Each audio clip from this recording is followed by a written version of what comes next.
phố lâu thính sẽ là cả vòn rình dê lăng thế thì na châu lâu chuan min trên sông lông tiro mà sẽ sinh nun qua nun na đua cẩn thận tu ra đua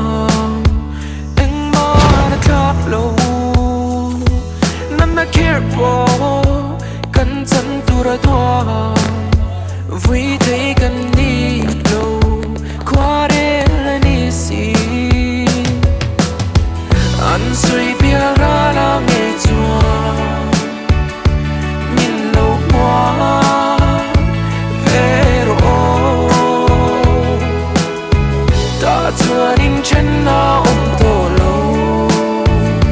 anh thì chỉ lim lê lô mi cần lên tua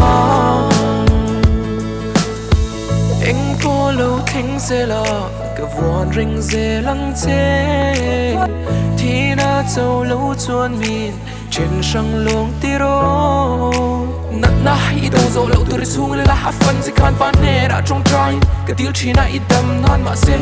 cha na cái đông lâu lắm mình đi lâu nát na cái bố sân na đâm na i chân thị na được kia à suy gì hình mi tan rồi na ni biển nôn đấy cái ring ai lâu mà sẽ cái bể sẽ thâu cái sinh nôn hôn lệ à chuông cái chết là lăng chạy ván bộ in song sang tập cật tua cái tôm bằng mấy khang cái thả là vòng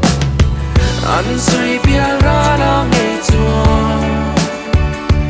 nhìn lâu qua về rồi ta chưa đến chân nào ôm tổ lâu anh thì chỉ nhìn lên lô mi cần lên toa qua nụ ruột dê li lấy xí